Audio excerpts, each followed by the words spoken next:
morning students. Good morning 7th class. How are you? I hope you all are fit and fine. 7th class, आज हम geography का 6th chapter पढ़ेंगे. This is your last chapter of geography. इसके बाद geography आपकी complete हो जाएगी. After that you have completed your geography.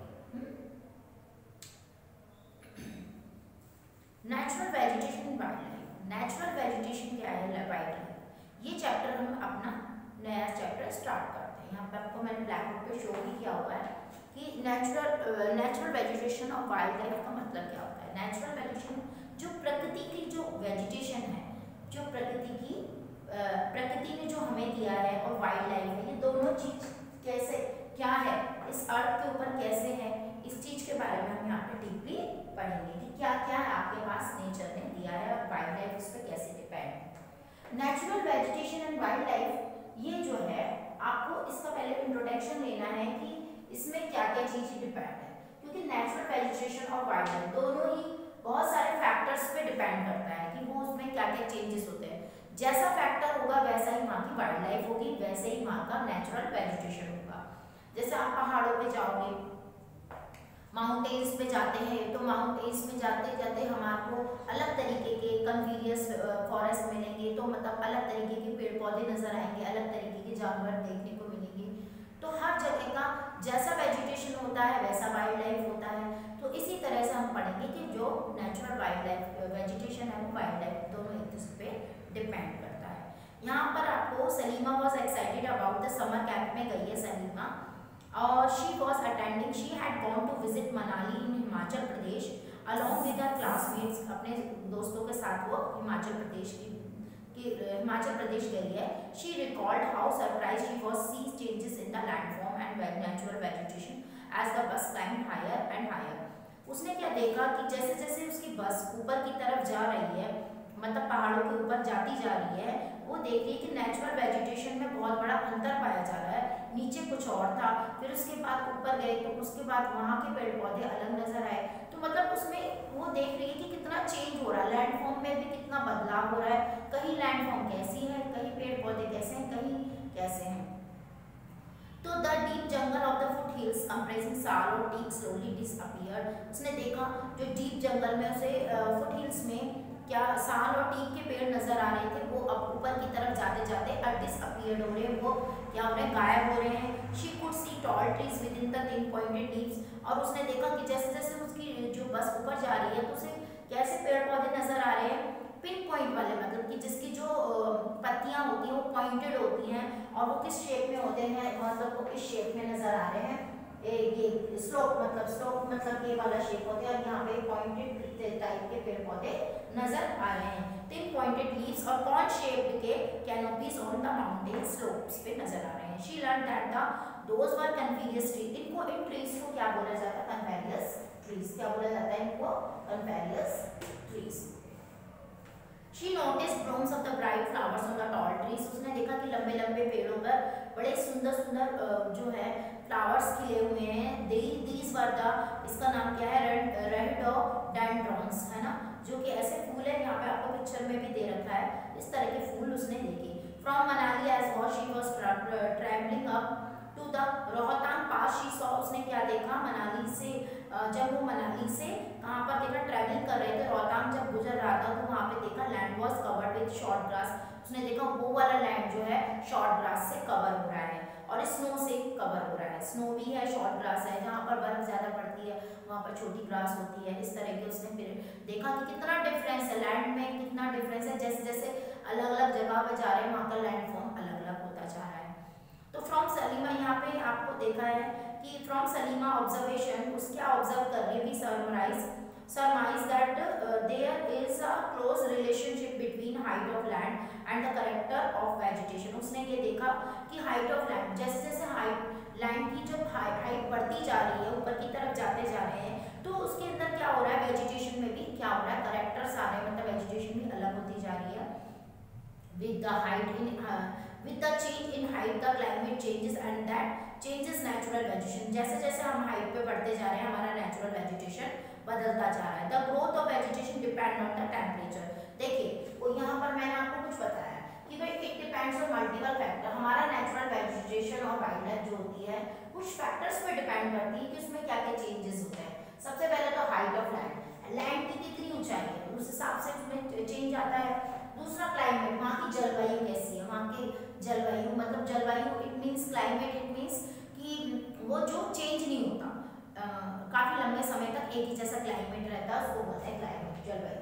फिर है टेम्परेचर कैसा, वहाँ पर मॉइस्चर कितना है, कितना तापमान है, वहाँ पर कितनी नमी है, उस चीज पे डिपेंड करता है। फिर है स्लोप, स्लोप कैसा है, वो स्लोप मतलब कि इस तरह से स्लोपिंग हो रही है ना, ये ऊपर से नीचे की तरफ फिसलने का। और थिकनेस ऑफ सॉइल, मिट्टी की कितनी सॉइल कितनी मोटी है वहाँ पर, ये सब चीजें देखने को मिलती है। और इसी सब चीजों पे डिपेंड, ये सारे all these are things depend on natural vegetation. Natural vegetation में अंदर जो आता है इन्हीं चीजों के ऊपर से। The growth of natural vegetation, the growth of vegetation depends on the temperature, moisture. It also depends on factor like slope and thickness of soil. The type or thickness of natural vegetation varies from place to place because of the variation in these factors. Natural vegetation is generally classified 3 categories में बांटा गया है।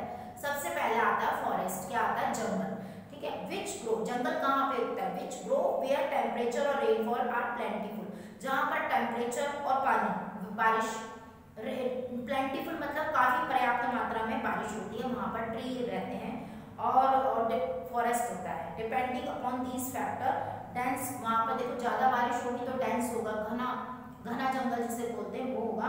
और open forest होते हैं are broad, मतलब 2 तरह के जंगल होते हैं, 2 तरह के। आपको एक तरफ तो मिलेगा, एक तरफ तो आपको घना डेंस फॉरेस्ट मिलेगा और वन साइड आपको क्या ओपन फॉरेस्ट मिलेगा। ओपन फॉरेस्ट में इतनी बारिश नहीं होती और डेंस फॉरेस्ट जब होता है जब वो पूरी तरह से पूरा कवर होता है जब पेड़ पौधों से, तो वो उसमें बारिश का ज़्यादा होता है। अब आपको मैं इसके बाद बी पॉइंट पढ़ाऊंगी, ग्रासलैंड। ग्रासलैंड मतलब घास के मैदान। घास के मैदान कहाँ पर पाए जाते हैं, which grow in the region of moderate rain, जहाँ पर मॉडरेट मतलब ना तो ज़्यादा ना ज़्यादा कम, मॉडरेट होती है, मॉडरेट वर्षा जहाँ पे होती है वहाँ पर ग्रासलैंड्स पाए जाते हैं। दूसरा है शब्स कौन सा, थॉर्नी शब्स और scrubs grow in a dry region. जो शब्स होती हैं झाड़ियाँ, इन्हें बोलते हैं झाड़ियाँ। थॉर्नी मतलब कि जो कांटेदार होती है, थॉर्नी कांटेदार जो शब्स होती हैं और स्कर्ब्स होते हैं, ग्रो कहाँ पे होते हैं, ड्राई रीजन पे। ड्राई रीजन पे जहाँ पे बारिश बहुत कम होती है, रेयरली बारिश होती है, ठीक है। ये आपको यहाँ पे पिक्चर में फिगर में 6.2 में भी थॉर्नी शब्स बता रखी है। Salima was sharing her experience of A Himalaya trip with her father, वो अपने पापा को अपनी ट्रिप के बारे में सारा बता रही है कि हमने क्या क्या पेड़ पौधों को देखा, किस तरह का, किस टाइप का, what type of natural vegetation and wildlife. तो क्या कर रही है वो, she is explaining to her father, okay. Her father visited various places in the world. He told Salima about his observation of the variety of vegetation in different parts of different continents. अलग-अलग different continents में, महाद्वीप में अलग-अलग vegetation पाया होता है। ये सब चीजें उसने अपने पापा के साथ शेयर कर ली है। He mentioned about coniferous forest. Coniferous forest it means जिनकी जो पत्तियां होती हैं वो बहुत ज्यादा कांटेदार पत्तियां होती हैं, जिनका जो पॉइंटेड होती है, उनकी लीव्स कैसी होती है, पॉइंटेड लीव्स होती है। In the sub polar region, जहाँ पर पोलर रीजन होता है, आपको पता है कि ऊपर तो ट्रॉपिक ऑफ कैंसर ऊपर होता है और बीच में इक्वेटर, जैसे कि ये आपका है अर्थ, और ये जो है ये आपका बीच का जो पार्ट है, दिस इज कॉल्ड इक्वेटर, इसको इक्वेटर बोलते हैं। ये आपका क्या है, ट्रॉपिक ऑफ कैंसर, और ये आपका ट्रॉपिक ऑफ कैप्रिकॉर्न, ओके। तो ये जो आपका बीच का जो पार्ट है ये हमारा क्या है, इक्वेटर, तो ये हमारे नॉर्दर्न प्लेन्स है। तो ये चीज बता रही है कि जो mentioned about the coniferous forest in the subpolar region, thorny bushes in the desert, thick tropical hardwood forest in the humid region. उसने बोला जो थॉर्नी बशीज हैं वो डेजर्ट में पाई जाती है क्योंकि बारिश नहीं होती है, वहाँ पे बशीज झाड़ियाँ ज़्यादा होती हैं। और थिक ट्रॉपिकल हार्डवुड फॉरेस्ट जो होते हैं वो ह्यूमिड रीजन में पाए जाते हैं, जहाँ पे नमी रहती है और many more. Salima realise the Himalayas have almost all variety of vegetation, और सलीमा ने रियलाइज करा हिमालय पे हर तरह की वैरायटी मिल रही है, which one can see while moving from the equator to the polar, जहाँ पर जब इक्वेटर से पोलर ये नीचे की तरफ जो हमारा ये भी हमारा ठंडा एरिया होता है, क्योंकि यहाँ तक हमारे जो है सन नहीं जा पाता। तो ये हमारा क्या है, ट्रॉपिक ऑफ कैंसर है, और ये एक तरह का ट्रॉपिक ऑफ इक्वेटर है, okay. The changes in the type of natural vegetation occur mainly because of the changes of climate condition. जो हमारा नेचुरल वेजिटेशन है वो हमारे क्लाइमेट पे डिपेंड करता है. Let us get know the different types of natural vegetation in of the world with their characteristics, feature और wildlife inhabiting there. वहाँ पर जिस तरह का वातावरण होता है उसी तरह से हमारे उसके फीचर्स होते हैं. वो अपने आप को इसी तरह के पेड़ पौधे वहाँ पे और उसी तरह के आपके जानवर देखने को मिलते हैं आपको. अब हम फॉरेस्ट के बारे में पढ़ेंगे. तो ये हमारा फॉरेस्ट में tropical evergreen forest. Tropical evergreen forest जो है फॉरेस्ट जो है इन ब्राजील में. कहाँ पर है ये डू यू नो का बहुत इंपॉर्टेंट है. ट्रॉपिकल एवरग्रीन फॉरेस्ट कहाँ पाए जाते हैं. ये आपके ब्राजील में है. Is so enormous that it is like a lungs of earth. इसलिए इनको क्या बोला जाता है, अर्थ की लंग्स बोला जाता है. अगर ये नहीं हो तो हमारी अर्थ खत्म हो जाएगी. इसलिए ट्रॉपिकल एवरग्रीन फॉरेस्ट जो ब्राजील में है और जो कि आपको अर्थ ऑफ लंग्स बोला जाता है, हमारे लंग्स ऑफ द अर्थ बोला जाता है. इसको क्यों बोला जाता है इसके बारे में हम पढ़ते हैं. सबसे पहले फॉरेस्ट कौन सा है, ट्रॉपिकल एवरग्रीन फॉरेस्ट. एवरग्रीन का मतलब होता है जिसकी पत्तियां सारे साल एज इट इज रहती हैं, शेड नहीं होती, जो उसको बोला जाता है. These forests are also called tropical rain forest. यहाँ पर आपको नीचे ट्रॉपिकल एवरग्रीन फॉरेस्ट बहुत घने होते हैं, बहुत डीप होते हैं, बहुत डार्क होते हैं. ये these thick forest occur in the region near the equator. जो ये इतने बड़े थिक मतलब घने जो फॉरेस्ट होते हैं ये बिल्कुल इक्वेटर पे होते हैं. यहाँ पर इक्वेटर पे होते हैं जहाँ पर बहुत ज्यादा घना जंगल होता है. क्लोज टू द ट्रॉपिक्स और ट्रॉपिक्स के बहुत ज्यादा क्लोज होते हैं. these regions are hot and receive heavy rainfall throughout the year. यहाँ हर पूरे साल बारिश होती रहती है. as there is no particular dry season. यहाँ पर कोई पर्टिकुलर ड्राई सीजन नहीं होता. The tree do not shed their leaves altogether. साथ में ट्रीज अपनी पत्तियां नहीं गिराते. This is the reason they are called evergreen. इसलिए इसको एवरग्रीन बोला जाता है. The thick canopies of the closely spaced trees do not allow the sunlight to penetrate inside the forest. और जो फॉरेस्ट है उसके अंदर अंधेरा रहता है, डार्क रहते हैं.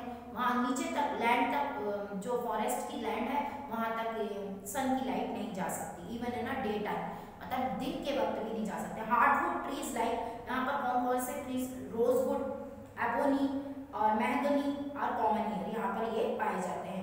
एनाकोंडा, ये डू यू नो में देखो anaconda one of the world largest snake is found in the tropical rain forest. Tropical rain forest because it is a very dense. ये बहुत ज्यादा घने होते हैं इसी वजह से यहाँ पे एनाकोंडा जो है स्नेक है वो पाया जाता है. और इट कैन किल. और ये है क्या कर सकता है, एक लार्ज एनिमल को भी खाता है जैसे कि सच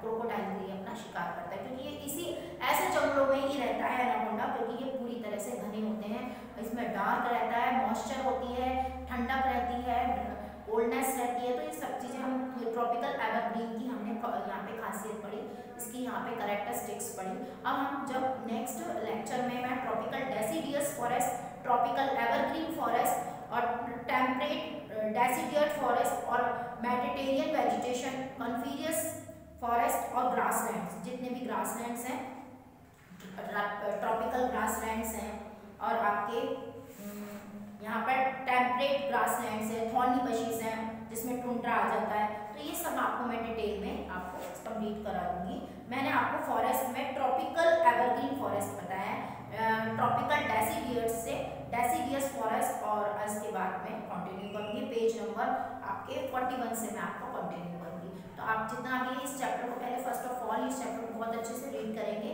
और ये बहुत इंटरेस्टिंग चैप्टर है, बहुत ज़्यादा नॉलेजेबल चैप्टर है. तो फर्स्ट ऑफ ऑल ये आपको you have to read this chapter carefully और अंडरस्टैंड करेंगे आप इसको नेक्स्ट लेक्चर में. तो स्टूडेंट्स